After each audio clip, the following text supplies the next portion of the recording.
color you are, there's only two classes. And that's saying there's a class over here and there's a class over there. And the reason that this class over here has never did anything to get this class off its back because this is lower, this is up. What's going on, beautiful people? It's me, your host, Larry Starke of the Starke Naked Truth. Thank you for joining me. You know what this show is about. It's about an opportunity for men to sit down and discuss matters that we don't normally discuss. It could be finances, it could be child support, it could be fatherhood, it could be a multitude of things. But, you know, we generally don't open up to each other or ourselves sometimes, and it causes us all kinds of heartache. So I've created this forum where it's judgment free. You can sit and be who you are and possibly get some help out of this situation. And guess what? Might not always help yourself. You could be helping someone else. So that's what we're here for. I'm glad you joined me. And I want to get into it with a brother who I've known for many, many years. You guys have seen him before. You guys have heard from him before. He produces the show for me oftentimes. And we're going to talk to him about some things that I don't think you would expect him to open up about. And we're just going to get into it. So my guest today is my man, Jose Gavan III. What up, family? I'm actually the second. But the second, excuse me. It's The all second, good. the It's second, all good. excuse It's me. all good. You know, me and Roman numerals, we don't do too well. It's all right. These are not Roman times. Right. So, These are good. sometimes, though, when we think about these it. are quite sometimes. Yes. So, you know, Hosea, I sat down with you, and we previously talked about life, which we do oftentimes. We Yes, just we have some do. general conversations. Yes, we do. And one of the things that you and I have in common that we haven't really discussed in a general fashion, in an open fashion, I should say, is marriage. Right. I've been married and now divorced. You're currently married, but you've been divorced. Yes. And this is something that we know we as men, we don't really talk about. We just kind of move on. Right. You know, we're either really hurt or really glad it's over, Right. but we never discuss. Or both. Or both. Right. But we never discuss, you know, the process. Right. And what goes on, and, you know, the hurt, the joy, the financial implications, the Right. children. I don't think we do that. And I know a lot of men that have been in my circle and in your circle as well have been through these things. Right. And it's tough. Right. And it's Right. tough. So Right. I've shared a little bit in the past, and I'll share again as we go on, but you're my guest, and I want you to kind of lead me a little bit and talk about your situations. Well, man, first of all, marriage is tough, right? Most people have not seen an ideal marriage, right? So we have to almost kind of be creative in envisioning, if you haven't seen that, what a perfect marriage is. So you go into a relationship, and initially it may be lovey-dovey, but as you get into it, and as you get into yourself, and then as you're getting into yourself, that person is getting into you, and you're getting into each other, oftentimes your imperfections come out, right? The things that are not always together. And when that happens, I'm a healer by nature. You know what I do? I'm a counselor by profession. I've set up different programs to help save and help people. In my first marriages, that's what I was also doing. I was looking to help the person that I was involved with, not necessarily looking for someone that I can be compatible with, Right. not necessarily looking for somebody who I've flowed with, but someone who because that's my nature. I'm a healer. So let me ask you, you used two words. You used perfection and you used ideal. Do those really exist in relationships? Perfect for you, right? Ideal for you. So perfection, no. But you have to figure out what's perfect for you. You know what I'm saying? And perfect can be imperfection, right? Because we know no one's perfect. But when you look at, say, the last 50 years, because we kind of fall into that range, right? Much has changed in terms of how women perceive themselves, how the world perceives women, and that has impacted relationships. I never saw my father wash a dish, brother. Not one time in my life. Really? Not one time in my life. And so I'm going into a relationship. My father is my primary role model, right? And so not seeing him wash a dish at a certain stage, I'm like, I'm married now. I don't have to wash dishes. You know what I'm saying? That's interesting. And so that's obviously going to cause, because now women are like, yo, we don't have to wash dishes. Now, see, this is strange because I come from a total opposite background. I actually watched my dad do house cleaning, including dishes. Right. And it was kind of a shared duty with my parents. Right. So, like your perfection was, I don't have to do this. That's her job. Where my perfection was, we share this. We do. And that's how I am. I've always been that way. I cook, I clean, I sew, I wash, I take care of the kids. But my ideal relationship didn't seem to work because I've been married and divorced twice. And I did those things, but it didn't seem to work. Maybe I should have taken your route. Well, no, it didn't work for me either. Because again, we grew up during the women's lib movement. I remember the burning of the bras. I mean, all the Title IX. All this happened as we were growing up. So women were taking a firmer position on what they didn't necessarily traditionally have to do, right? So as I'm trying to groove with the reality that things are changing, it caused tension in relationships, right? And so, as you get older and you get wiser, you kind of said, let me catch up with the trend. And at some point, I'm not 100% there yet, I'm not gonna lie, but at least I'm further along than I was back in the day. Right. So. Gotcha. So I think what I'm gathering is we as men kind of need to catch up with the women. We need to kind of get on board with what they're doing and what they're not doing to kind of find our lane. I think in many ways. I think oftentimes some of us get caught in that I'm the man, I'm the lead, you just do what I say or do what I do, and that's it. And we don't take into perspective what's really going on in our relationship. Right. But hold that thought. I got some more questions for you on that. Sure. And we're gonna take a little commercial break, and then we'll come back with some more from Hosea.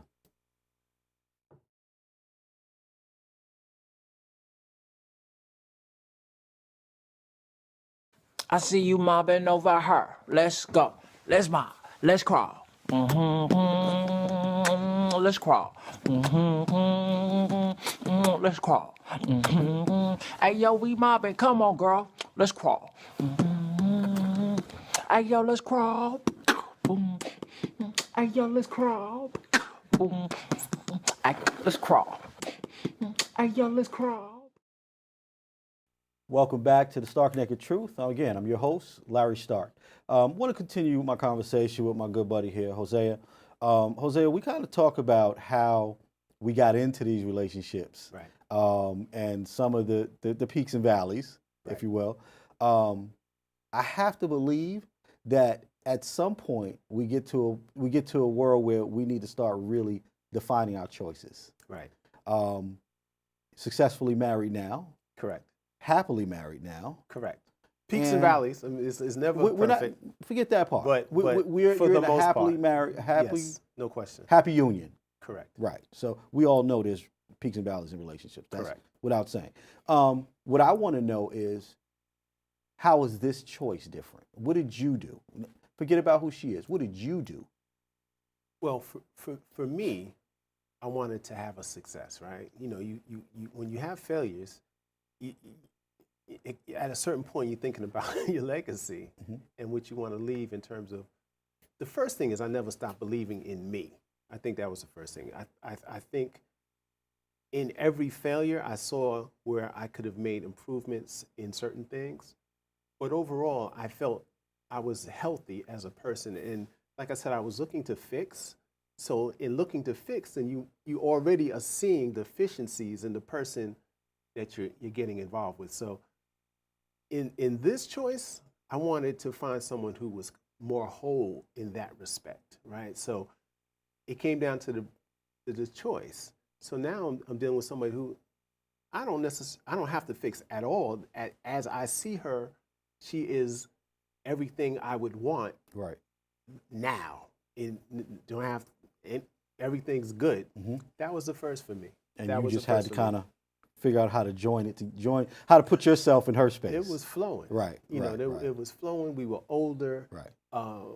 You kind of know what you want. You've had you know yourself better. Right. You know what you need, and it just flowed, man. Yeah. And I think the main thing was taking out of my head the need to try to heal, to try to fix.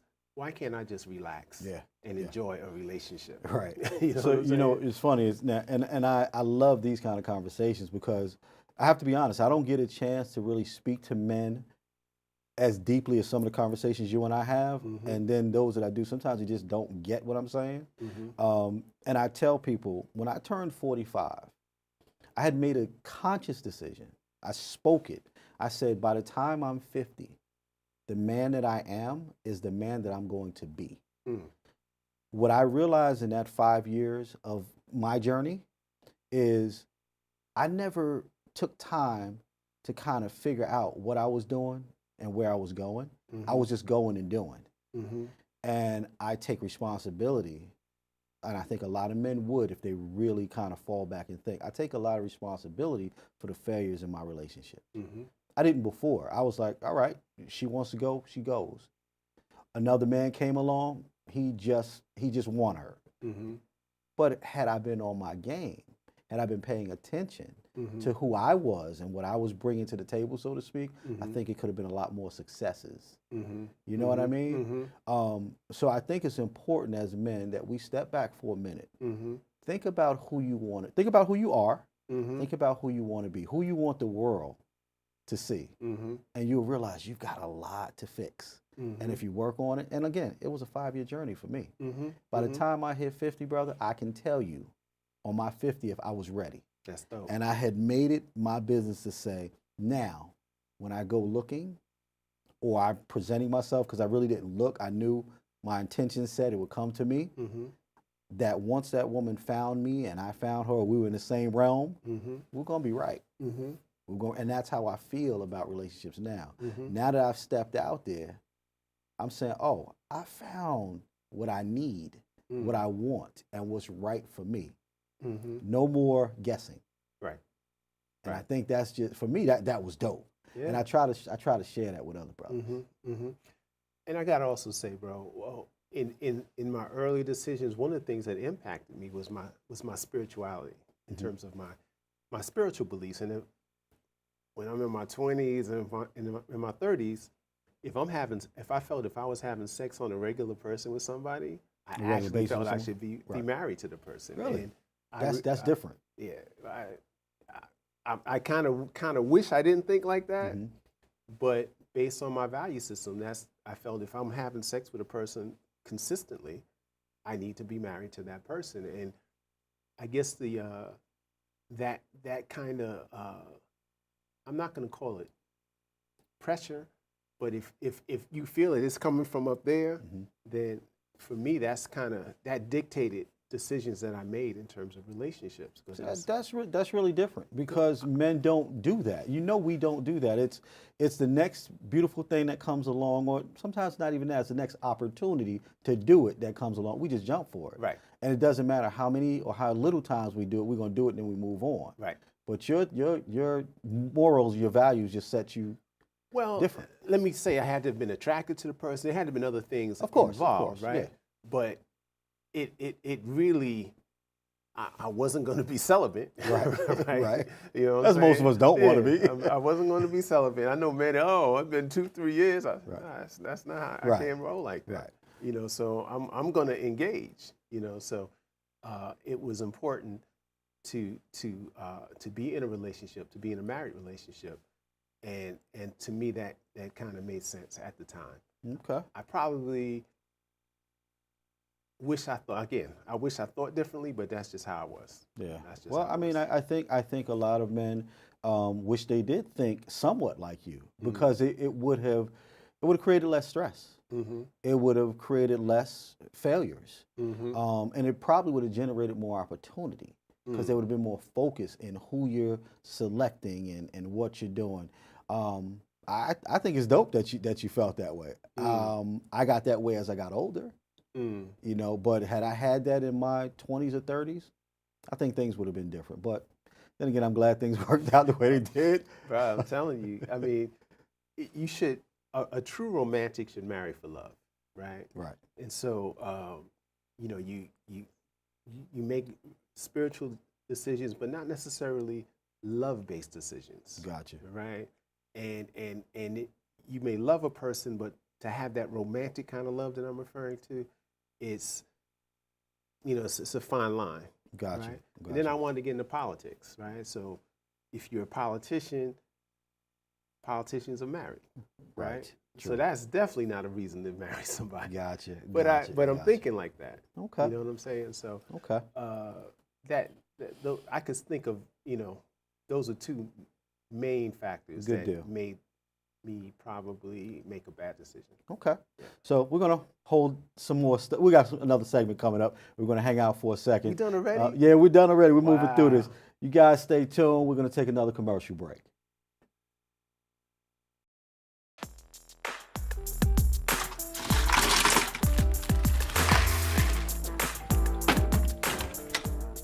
Thank you.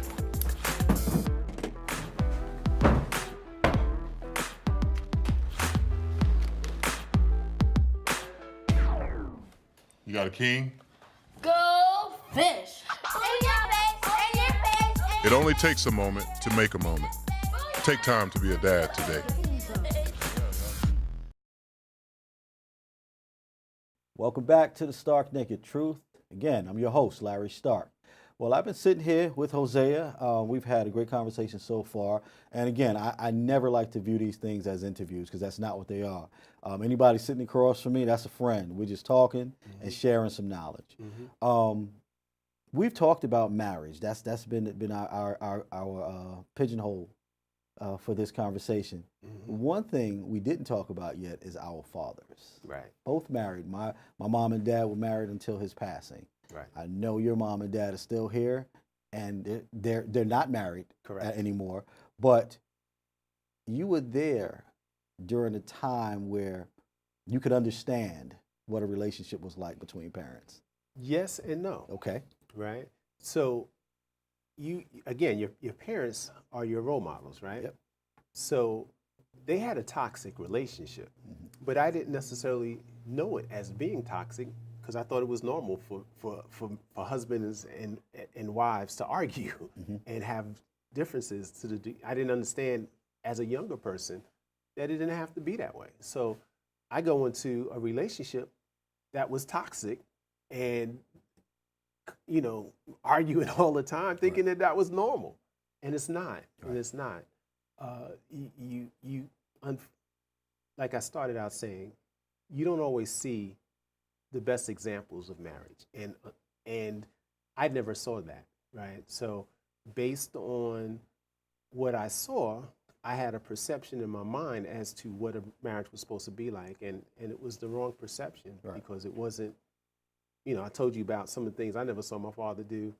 Your father, they remained married throughout, shared in his responsibilities at home. Right. But let me just say this. I never saw my mother shovel snow. I never saw my mother rake leaves. Right. So in that respect, my father took on the responsibility when it came to external, like painting the house. The traditional man stuff. Exactly. Yes. Exactly. So my pops held it down as far as that went. And so in my mind, that's how it was. Right. You know, men did certain things, women did certain things. So given that description of your dad, and you saying, you know, you saw more of what you learned to be a toxic relationship. Right. Did he discuss relationships with you, and marriage in particular? Did he kind of ever sit you down and kind of talk to you about, well, this is how it should go? Not soon enough. Okay. You know, I remember in my first marriage, the only advice he gave me, which I can see back, you know, hindsight's 20/20. But his only advice was, you can mold her. Wow. You don't mold a Wow. woman. Right. You know Right. what I'm saying? Either she is who you want her to be, and in my mind, it goes back to what I was saying. I can shape, I can mold, I can get her. That's part of my, you need to, when you stand at that altar, that person, you need to see 100% that person who you want to be with for the rest of your life. Mm. If you feel that, okay, we can work on this, and there's no guarantee that that's ever going to be the way you want it to be.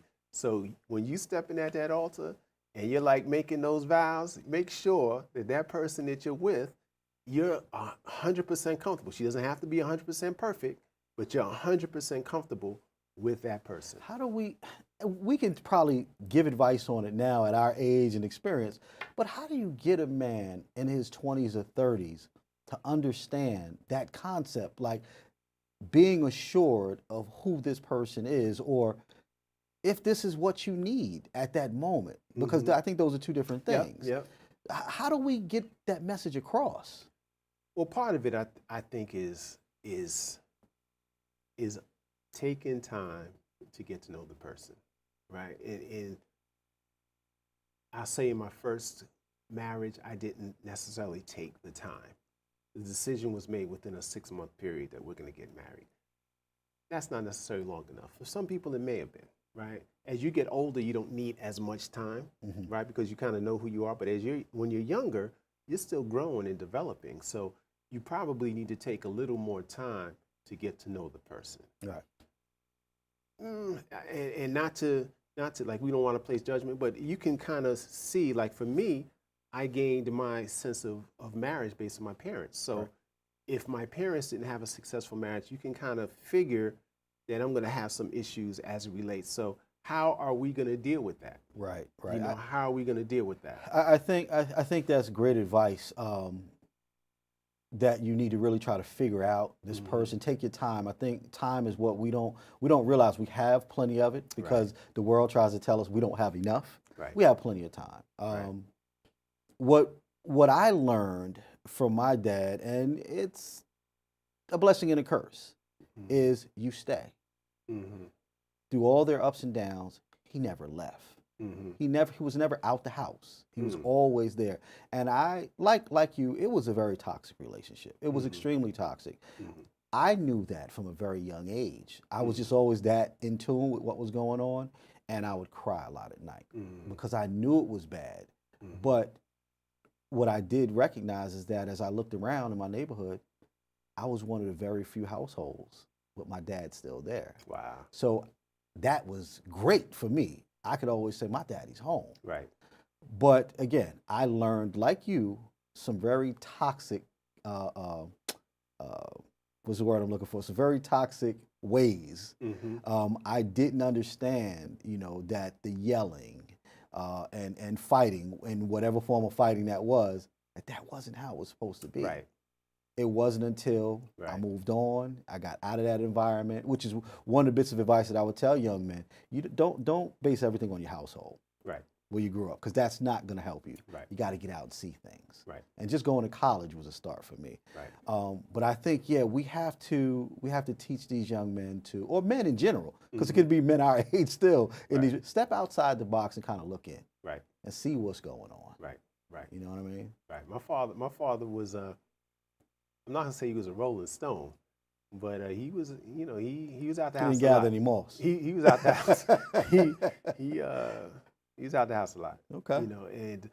And obviously that caused turmoil within the house because the children, where he's gone, the children are there. Yes. And in some cases, I'm trying to defend his absence, and it created turmoil and stress between me and my mom at times. And I know you and your mom, to this day, extremely close. Yeah. You spend a lot of time with her. Yes. So, it's just, go ahead and turn your phone off. This is one thing you should have done right at the start. Yeah. We're going to talk about you later. My bad, brother. That was Rachel calling. Yeah, she's checking on us. Yes. Listen, we could probably get on and talk about a whole lot more, because that would be a great other segment, and the relationship between boys and their fathers just as a whole. Unfortunately, you know, we're segmented. We don't have enough time to do that. I want to thank you, of course, as always, for sitting down with me and discussing so openly your life and the things in it, as I'm always willing to do mine. I just want to say to my audience is this is the spot where I want you guys to sit down, take time, and think. And let's share with one another, because I'm sure these kind of conversations don't happen enough. So I thank you all for watching The Stark Naked Truth, and come back and join me on our next session. Peace and blessings. That said that no matter what color you are, there's only two classes. And that's saying there's a class over here and there's a class over there. And the reason that this class over here has never did anything to get this class off its back, because this is lower, this is upper. This is the oppressed, this is the oppressor, this is the exploited, this is the exploiter. And these people in this class have divided themselves. They say, I'm black and I hate white people. I'm white and I hate black people. I'm Latin American and I hate hillbillies. I'm hillbilly and I hate Indians. So we fight amongst each other.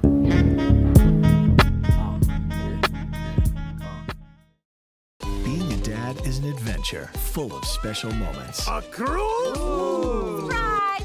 Unexpected moments. I got this. And even awkward moments. Okay, Dad, thank you. But every moment you spend with your kids, even the smallest moments, can make the biggest impact on your child's life. So take a moment to be a dad today. When I was in high school, I was physically at school, but my mind wasn't at school. I had problems at home, and that's hard when you feel like you're doing it alone. That's when I met an artist, my mom, as I'll call her. She started helping me a little bit, like, Nia, I don't know what you're doing with your life, but your future is more important. She's my strength.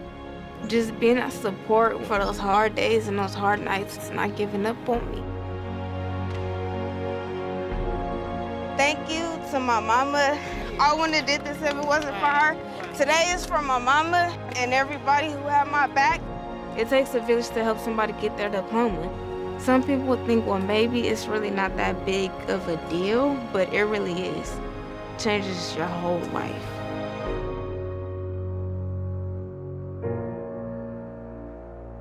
Find free adult education classes near you at finishyourdiploma.org.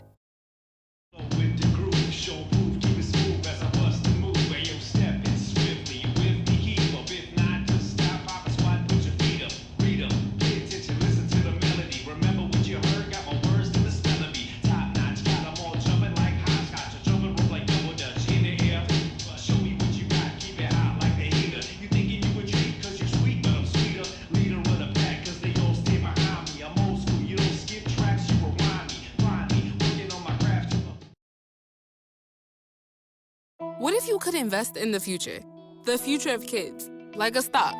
Not the kind of stock that's about making money, but a stock for social change.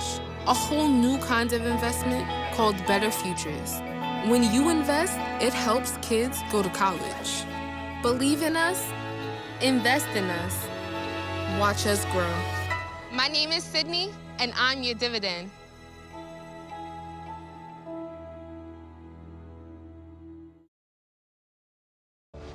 This year, patriotism shouldn't just be about pride of country. It should be about love. Remember that to love America is to love all Americans, because love has no labels. What?